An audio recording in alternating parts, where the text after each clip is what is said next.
हरि हरि ओम हरि ओम। स्वस्ति श्री गणेशाय नमः। ओम श्री सरस्वती नमः। ओम श्री वेदपुरुषाय नमः। ओम श्री मातृपितृचरणकमलेभ्यो नमः। ओम श्री गुरुचरणकमलेभ्यो नमः। ओम समस्त कुलदेवता चरणकमलेभ्यो नमः। ओम समस्त पितृदेवता चरणकमलेभ्यो नमः। कृष्णं नारायणं वन्दे कृष्णं वन्दे व्रजप्रियं कृष्णं द्वैपायनं वन्दे कृष्णं वन्दे पृथाश्रुतं वासुदेवं सुतः देवकं सचारणमर्दनं देवकी परमानन्दं कृष्णं वन्दे जगद्गुरुं मुकुं करोति वाचालं पंगुं लंघयते गिरिं यत्कृपाः तमहं वन्दे परमानन्दमाधवं कस्तूरितिलकं ललाटपटले वक्षस्थले कौस्तुभं नासाग्रे करतले वेणुकरे कङ्कणं सर्वज्ञहरिचन्दनसुललितं कंठे च मुक्ताम्बले गोपास्त्रीपरिवेष्टितो विजयते गोपालचूडामणिः वंशी विभूषितकर्णं नवनीरदाभत पीताम्बरदारुणाभिमफलधरोष्टः पूर्णेन्द्रसुन्दरमुखा अरविन्द्रनेत्रात् कृष्णत्परं किमपि ततो अहं न जानीहि सच्चिदानन्दरूपायं विश्वोत्पत्यादिहेतवे त्रयविनाशाय श्रीकृष्णाय वयं नमः। ॐ कृष्णाय वासुदेवाय हरे परमात्मने प्रणतक्लेशनाशाय गोविन्दाय नमो नमः। जय जय श्री राधे जय जय श्री राधे मेरी स्वामिनी मैं राधे जो की दास जन्म जन्म दीजिए मोहे श्री चरण को बस जन्म जन्म दीजिए मोहे श्री वृंदावन को बस। जय जय राधारमण हरि जय जय नवल किशोर जय जय गोपी चितचोर प्रभु जय जय माखन चोर जन्म जन्म दीजिए मोहे श्री चरण कुवास जन्म जन्म दीजिए मोहे श्री वृंदावन को बस। नारायणं नमस्कृत्यं नरं चैव नरोत्तमं देवीं सरस्वतीं व्यासं ततो जयमुदीरयेत्। ओं श्री परमात्मने नमः। हरि ओं। गुरुर्ब्रह्मा गुरुर्विष्णुः गुरुदेव महेश्वरः गुरुर्साक्षात् परं ब्रह्म तस्मै श्री गुरुदेव नमः। अखण्डमण्डलकारकं व्याप्तायनं चराचरं तत्पदं दर्शितं मीनं तस्मै श्री गुरवे नमः। हरि ओम। गुरु कई चरण मेरो काशी प्रयाग सदा चरण को बास मिलो सदा चरण को बास मिलो ब्रजरसको मुरली धुन त्यो ब्रजरसको मुरली धुन त्यो मनमा सदा मेरो गुन्जिरहो गुरुकै चरण मेरो काशी प्रयाग सदा चरणको वास मिलोस् देवको बाती गुरुकै चरणको शरण अमृतले सकल शरीर यो भिजिरहोस् कृष्ण नामको माला जपी जपी राधा नामको माला जपी जपी अन्त समयमा प्राण छुटोस् गुरुकै चरण मेरो काशी प्रयाग सदा चरणको वास मिलोस् प्रेमको बाती बन्न सकूं प्रभु ज्ञानको ज्योति बालिरहोस् भक्त हामी चरण कदासी भक्त हामी प्रभु का दासी कृपा दृष्टि सदै रहिरहो गुरुकै चरण मेरो काशी प्रयाग सदा चरणको वास मिलोस् हरि ओम नारायणं परं ब्रह्म नारायणं परं तप नारायणं परं देव सर्वनारायणं सदा नमो भगवते वासुदेवाय। र यो स्तोत्रवलीमा एउटा महत्त्वपूर्ण स्तोत्र छन् जुन हामीले दिनमा 3 टाइम गाउने गर्नुपर्दछ। यो स्तोत्र चाहिँ श्री विष्णु अष्टविंशति नामम स्तोत्रम भनेर छ। यहाँ अर्जुन र भगवान कृष्ण, अर्जुनले प्रश्न गर्नुहुन्छ भने भगवान कृष्णले उत्तर दिनुहुन्छ। अब यहाँ श्री अर्जुन उवाच किन्नु नामं शास्त्राणि जपते च पुनः पुनः यानि नामानि दिव्यानि तानि चक्षुष केशव। हे भगवान केशव, मनुष्य बार बार 1000 नाम जप क्यों करते हैं? जो आपका दिव्य नाम है उनका वर्णन करे भनेर यहाँ बताउँदछन्। अब श्री भगवान उवाच, भगवान भन्नुहुन्छ मत्सम कुर्मं वराहं च मामनं च जनार्दनं गोविन्दं पुण्डरीकाक्षं माधवं मधुसूदनं पद्मनाभं शास्त्राक्षं वनमालिं हलायुधं गोवर्धनं हरिकेशं वैकुण्ठं पुरुषोत्तमं विश्वरूपं वासुदेवं रामनारायणं हरिं दामोदरं श्रीधरं च वेदांगं गरुडध्वजम् अनंत कृष्ण गोपालं जपते नास्ति पातकं गावं कोटिप्रदनस्यम् अश्वमेधस्य च कन्यादानं शास्त्रणं फलं प्राप्नोति मानव अमावास्याय पूर्णिमास्य एकादश तथैव च संध्याकाले स्मरे नित्यं प्रातःकाले तथैव च मध्याह्ने च जपे नित्यं सर्वै पाप प्रमोचति। भगवान भन्नुहुन्छ हे अर्जुन, यी नाम जप गर्ने पुरुषका भित्र पाप नै रहते उसले 1 करोड गौदान गरेको फल प्राप्त गर्दछ भने 100 अश्वमेध यज्ञ और 1000 कन्यादान गरेको फल प्राप्त गर्दछ। यो स्तोत्र गाउने गर्यो भने पूर्णिमा औँसी पूर्णिमा तथा एकादशी तिथिको नव प्रतिदिन स्वयं प्राप्त एवं मध्याह्नको समयमा यिन नाम स्मरण जप गर्यो भने सम्पूर्ण पाप से मुक्ति हुन्छ भनेर यहाँ भगवान कृष्ण बताउनुहुन्छ अर्जुनलाई। ओम नमो भगवते वासुदेवाय।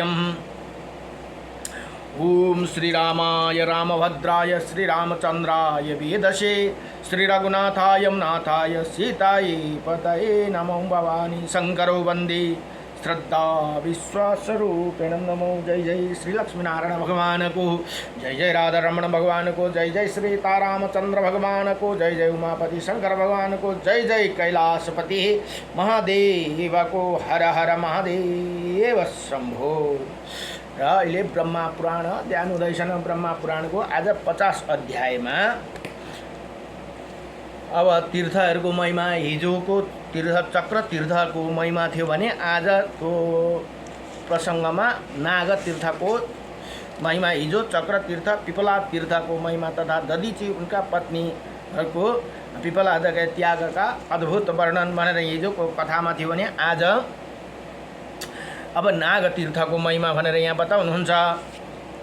अब यसमा नारद मुनिले प्रश्न गर्नुहुन्छ भने ब्रह्माजीले उत्तर दिनुहुन्छ। यहाँ ब्रह्माजी भन्नुहुन्छ, नाग तीर्थ के नाम से जो प्रसिद्ध क्षेत्र है वो सबसे अभिष्ट वस्तु को देने वाला है भनेर यहाँ बताउनु भयो।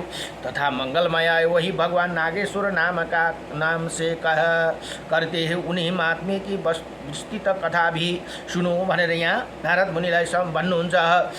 अब प्रतिष्ठानपुर में चंद्रवंशी राजा सूर्यसेन राज्य करते थे। यहाँ प्रतिष्ठानपुर को भनेर जहाँ सूर्यसेन राजा थे उनको वंश को कथा, राज्य को कथा। वही समस्त गुणों से सागर और बुद्धिमान थे। उन्होंने अपनी पत्नी के साथ पुत्र उत्पन्न होने के लिए बड़े बड़े यत्न किए, लेकिन दीर्घ काल के पश्चात ये उन्हें एक पुत्र हुआ, किंतु वो भयानक आकार वाले सर्प था भनेर यहाँ भन्नुहुन्छ। एक पुत्र भयो तर भयानक आकार वाले सर्प को जन्म भयो भनेर यहाँ बताउनु भयो। राजा ने उसे पुत्र को बहुत छिपा कर रखा, किसी को इसी बात का पता न लगा कि राजा का पुत्र सर्प है। अनंतपुर अथवा बाहर का मनुष्य भी इसी भेद से परिचित न हो सका। माता पिता के सिवा धाया आत्मा और पुरोहित भी ये बात नहीं जानते थे भनेर यहाँ बताउनुहुन्छ। उसी भयंकर सर्प को देखकर पत्नी सहित राजा को प्रतिदिन बड़ा संताप होते थे। अब हुन्छ नि नानीहरू कोही त्यस्तो भयो भने बाबुआमालाई कति पीर हुन्छ, त्यस्तै ती राजा रानीलाई बडो सन्तप्त हुन्थ्यो अरे। अब हाम्रो छोरा चाहिँ यस्तो छन् भनेर यहाँ भन्नुहुन्छ। पत्नी सहित राजा को प्रतिदिन बड़े संताप्त होता था, दुख लाग्थ्यो अरे। वही सोचते थे सर्प रूप पुत्र की अपेक्षा तो पुत्रहीणी रहना ही अच्छा है। यस्तो पुत्रभन्दा त बरु नभएका भए ठिक हुन्थ्यो भनेर तिनीहरू विलाप गर्छन् भनेर यहाँ बताउनु। वह था वो तो बहुत बड़ा सर्प, किंतु बातै मनुष्य की सी करता था। भले सर्प भए पनि तर अब मनुष्य जस्तै पुरै बात गर्थे अरे। उसने पिता से कहा, मेरा चूड़ाकरण उपनयन तथा वेद अध्ययन संस्कार कराइए भनेर यहाँ आफ्नो पिताजीलाई ती सर्पले भन्दछन्। तर अब बोली चाहिँ मनुष्यकै बोल्दैछन् अरे। ये दीजा जब तक वेद का अध्ययन नहीं करता तब तक शूद्र के समान रहता है। हेर्नुहोस् त, हामी जन्मिँदाखेरि सबै शूद्र भएर जन्मिन्छौँ है। यो सम्झिनु पर्यो, म त ब्राह्मण हो जन्मिँदै ब्राह्मण भनेर होइन। जबसम्म हामीले विद्या अध्ययन गर्दैनौँ तबसम्म हाम्रो संस्कार 16 संस्कारमा भित्र परेपछि मात्रै हाम्रो कर्मले हामी आफ्नो आफ्नो उसमा जाने हो। क्षत्रिय पनि पहिला शूद्रै भएर जन्मेको हुन्छ, ब्राह्मण पनि शूद्रै भएर जन्मिएको हुन्छ। आफ्नो कर्म गरिसकेपछि मात्रै ऊ आफ्नो आफ्नो उसमा जाँदछन्। यहाँ त्यही भन्दछन् यी सर्प।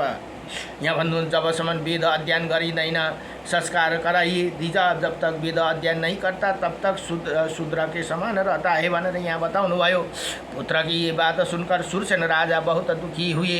उन्होंने किसी ब्राह्मण को बुलाकर उसे संस्कार आदि कराए, वेद अध्ययन समाप्त करिए। सर्प ने अपने पिता से कहा, हे नृपश्रेष्ठ, मेरे विवाह कर दीजिए। अब भले सर्प है तर सबै बोलीचाली मान्छेकै छन्।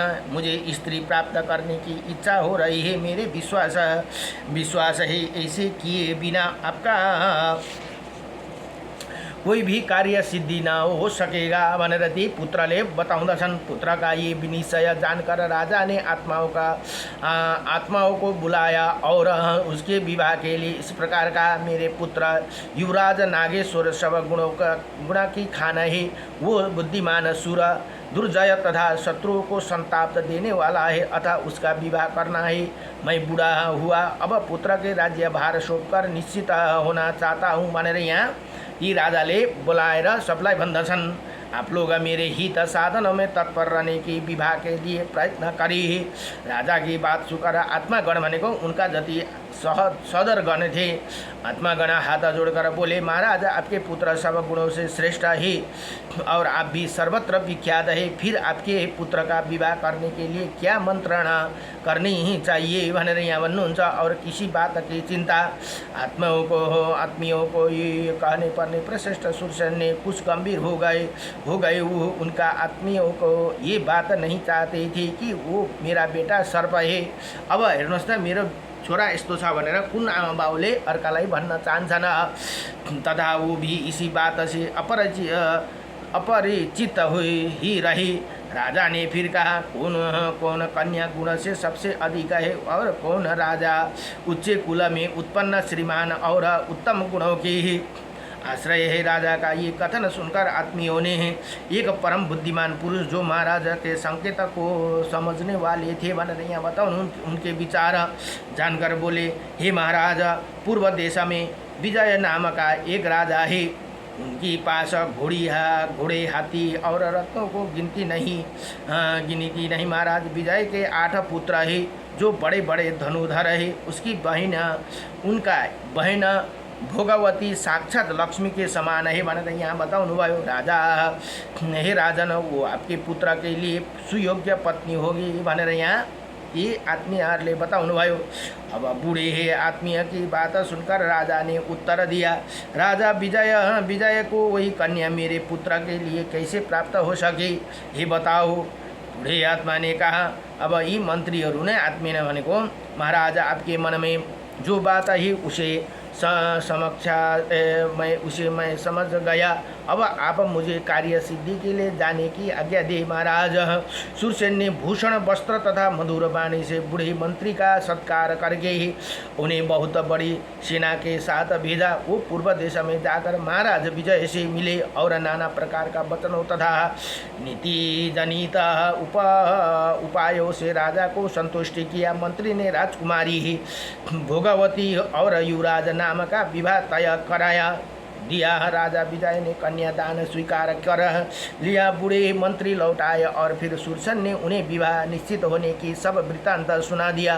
अब यहाँ भन्नु, तदंतर बहुत समय व्यतीत हो जाने पर वृद्ध मंत्री अन्य सब सचिवों के साथ लेकर साहस राजा विजय के वहाँ पहुँचे और इसी प्रकार बोले, हे राजन, महाराज शूरसेन का राजकुमार नाग बड़े ही बुद्धिमान है, गुणों के समुद्र है और स्वयं ये यहाँ आना नहीं चाहते। क्षत्रियों के विवाह अनेकों प्रकार से होते, अतः ये विवाह शास्त्रों द्वारा ही हो जाए तो अच्छा है भनेर यहाँ बताउँदछन्।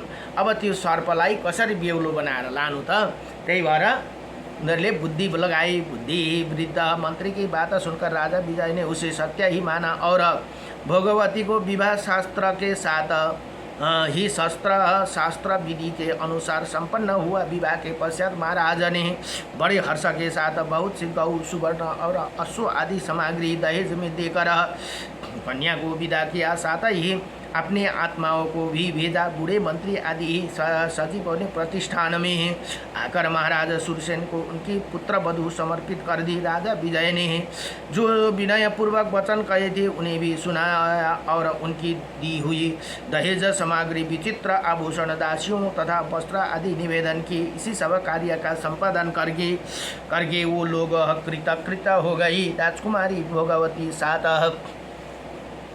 विजय का आत्मीयजन पधारे थे। उनका महाराज शूरसेन बड़े सम्मान के साथ स्वागत सत्कार किया, जिसे सुनकर राजा विजय को प्रसन्न हो ऐसे बर्ताव करके सब विदा किया। राजा विजय की कन्या रूपवती थी। वही सुंदरी सदा अपने सास ससुर की सेवा में संलग्न रहती थी।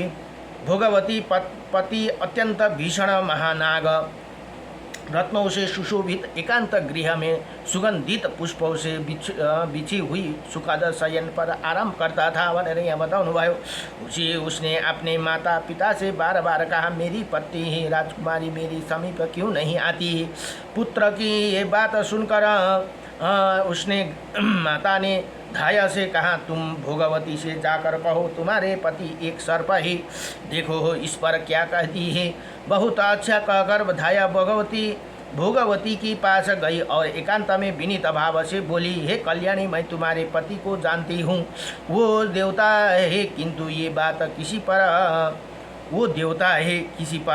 किस पर प्रकट ना करना, ये मनुष्य नहीं है, सर्प के रूप में धाया की सर्प के रूप में है भनेर ती धाया भनेको जुन काम गर्ने हुन्छन्। धाया की बात सुनकर भोगवती ने कहा, मनुष्य कन्या को सामान्य मनुष्य ही पति मिला करती ही, यदि देवजनित का पुरुष पति रूप में प्राप्त हो तब तो क्या कहना, वो तो बड़े पुण्य से मिलता है भनेर अरे बड़ा प्रसन्न भइन्। ती पत्नी अब यहाँ भन्नुहुन्छ धाया भगवती का बात सर्प से उनकी माता से और महाराज सुरसेन से भी कही। भगवती भी धाया को बुलाकर कहा तुम्हारा कल्याण हो, मुझे मेरी स्वामी का दर्शन तो कराओ। तब धाया ने उसी ही ले जाकर अत्यंत भयानक सर्प का दर्शन कराया। वही सुगंधित फूलों से आच्छादित पलंग पर विराजमान था। एकांत में गृह में रत्नों से वशीभूत भयानक सर्प आकार में बैठे हुए अपने स्वामी को देखकर भगवती ने हाथ जोड़कर कहा मैं धन्य हूँ, अब और अनुगृहित हूँ भनेर ती पत्नीले बडो प्रसन्न भइन्। त्यस्तो सर्पलाई देख्दा पनि हेर्नुहोस् है, जिसके पति देवता है, पति ही स्त्री की गति है। ये सुनकर नाग को बड़ी प्रसन्नता हुई। उन्होंने हंसकर कहा हे सुंदरी, मैं तुम्हारी भक्ति से संतुष्टि हूँ, बोलो तुम्हें क्या अभिष्ट वरदान दूँ भनेर ती सर्पले बताउँदछन्। तुम्हारे ही अनुग्रह से मेरे सर्पण स्मरण शक्ति जाग उठी है। मुझे पिनाकधारी देवादिदेव भगवान शंकर ने शाप दिया है। शेष नाग का पुत्र महाबलवान नाग जो, यहाँ भन्नुहुन्छ न महाबलवान नाग जो भगवान शंकर के हाथ में कृष्ण बना रहता है, वही मैं तुम्हारा पति हूँ भनेर यहाँ बताउनुहुन्छ। और तुम भी वही पुनः पूर्व जन्म की मेरी पत्नी भोगवती हो भनेर यहाँ यसरी अब त्यहाँ बताइदिनु भयो। एक दिन भगवान शंकर एकांत में पार्वती जी के साथ बैठे थे।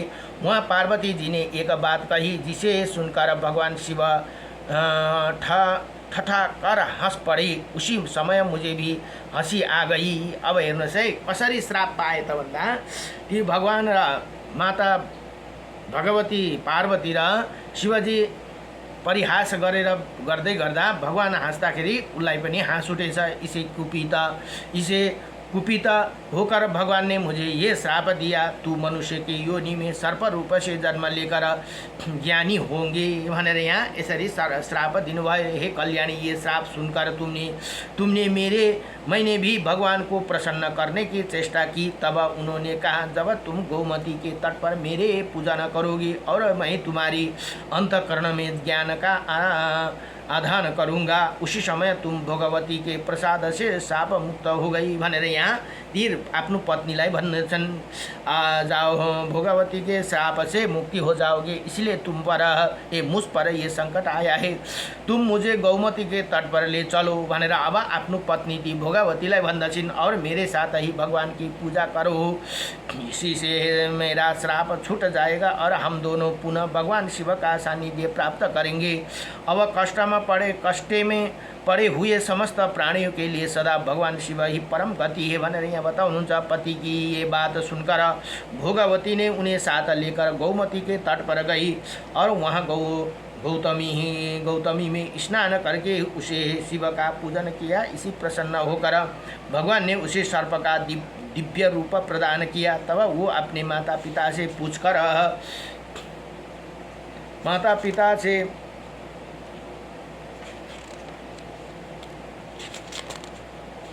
माता पिता से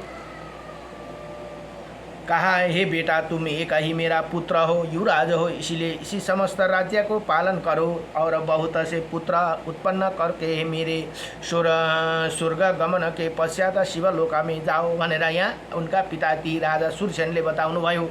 अब पिता का ये कथन सुनकर नाग राजा ने कहा अच्छा ऐसे ही करूँगा। फिर तो इच्छा अनुसार रूप धारण करके अपनी पत्नी के साथ रहने लगे। पिता माता और पुत्र के साथ उन्हें उसी विशाल राज्य का उपभोग किया। और जब पिता स्वर्गलोका में चले गए तब अपने पुत्रों को राज्य पर बैठाकर वो पत्नी और आत्मीय भनेको आफ्नो मन्त्रीहरू आदि के साथ शिवपुर में गई। तब से वो तीर्थ, त्यही कारण त्यो तीर्थ नाम नाग तीर्थ का नाम से विख्यात हुआ। वहाँ भोगवती के द्वारा स्थापित भगवान नागेश्वर निवास करते हैं भनेर यहाँ बताउनु भयो। इसी उस तीर्थ में किया हुआ स्नान और दान सब तीर्थों का फल देने वाला शिवलोका में जाने का उदत हुआ। ये जाकर